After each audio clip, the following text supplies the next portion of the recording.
As if past, present, and future didn't matter and never had. Because we always end up in the same ugly place. Great news for X-Men fans. We just heard some real good news from one of the stars. When X-Men 97 was announced, some fans were skeptical. Superhero fatigue was real, and plenty of past reboots had flopped. But Marvel nailed it with this one. The show, a direct sequel to X-Men the Animated Series, premiered on Disney Plus in March 2024 with 10 episodes. It was a massive hit, earning a 99% critic score and 91% audience score on Rotten Tomatoes. Plus, it pulled in 4 million views in just 5 days. Fans loved how it stayed true to the original and couldn't wait for more. Now, Season 2 is still in the works and expected to drop in 2026. Marvel had only confirmed 2 seasons, but one of the voice actors just shared some exciting news. Season 3 is officially gearing up for production. Lenore Zann, the voice of Rogue in X-Men 97, just dropped an exciting update at the Indiana Comic Convention. She revealed that recording for Season 3 is about to start, which is a nice surprise since it could mean a shorter wait between Seasons 2 and 3. "I'm about to start in the studio next week for Season 3, so there's a lot to look forward to," Zann shared. Unfortunately, Season 2 still doesn't have a release date, which has been a letdown for fans who were hoping for a 2025 premiere. But Zann reassured everyone that it's officially set for 2026. The 2-year gap between Season 1 and 2 makes sense, given how time-consuming high-quality 2D animation is. Unlike live action, where actors can just film everything, in this show has to be hand-drawn, animated, and polished. The process involves storyboarding, voice acting, animation, coloring, and post-production, which can easily take up to 2 years per season. So yeah, fans will have to be patient. Another factor that may have slowed things down is the departure of Beau DeMaio, the head writer and executive producer of Season 1. He played a huge role in keeping the show faithful to the original X-Men the Animated Series and shaping the major character arcs and themes. His exit likely caused some delays in Season 2's production. Still, with X-Men 97 being such a massive hit, it's no surprise fans are hyped for both Seasons 2 and 3. There are some concerns about whether X-Men 97 can maintain its quality in the next seasons without Beau DeMaio. He played a huge role in making Season 1 great, so his absence will definitely have an impact. Even though he's no longer involved, DeMaio still keeps up with the show and isn't shy about sharing his thoughts.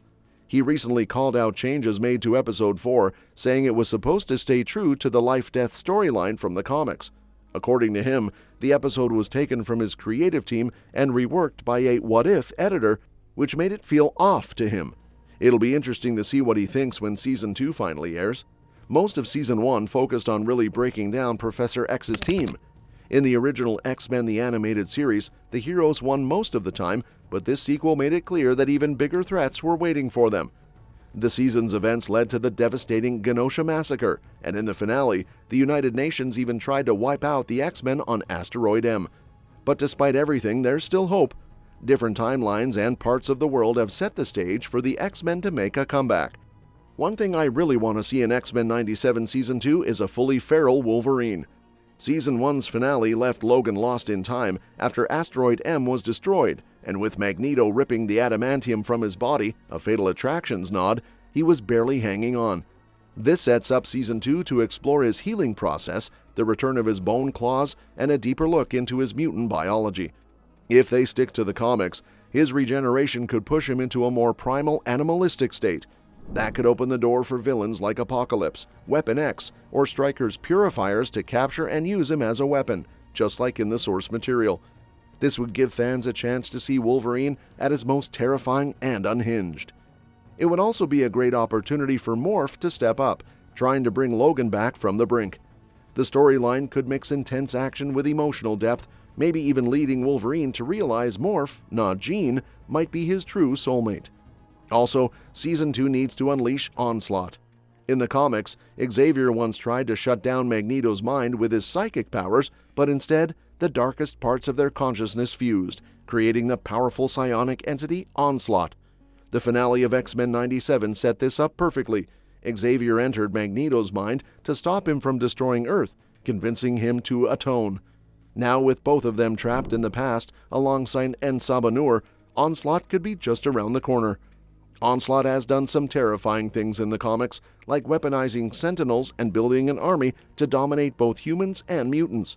He also tried to recruit Jean Grey as his protege.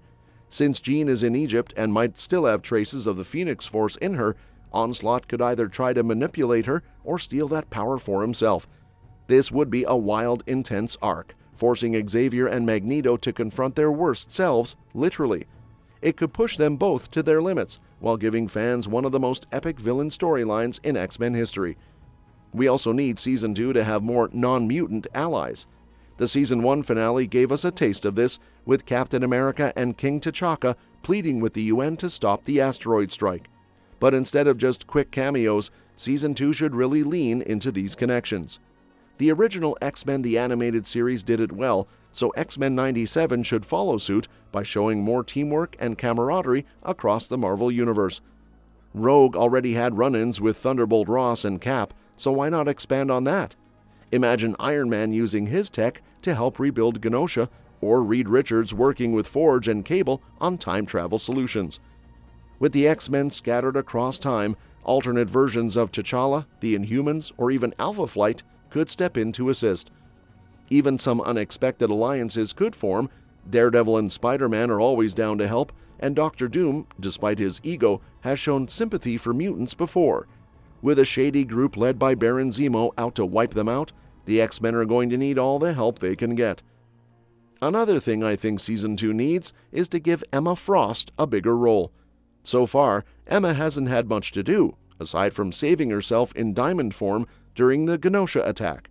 But with both the Hellfire Club and X-Men in shambles, this is the perfect time for her to step up as a leader.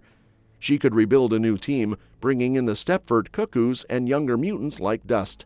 This version of Emma could be a mix of Magneto, Cyclops, and Xavier, someone with power, strategy, and no patience for nonsense. She might even consider leading the Dark X-Men. With villains like Juggernaut, Mystique, and a weakened Mr. Sinister still out there, Emma could form an unlikely alliance.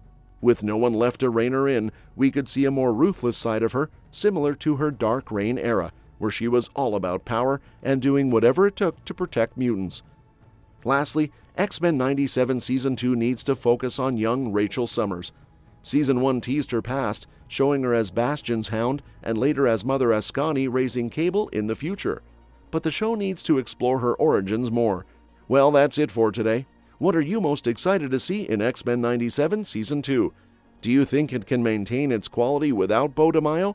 Drop your thoughts in the comments, and don't forget to subscribe for more updates on X-Men 97 and other upcoming shows and movies. We'll see you next time.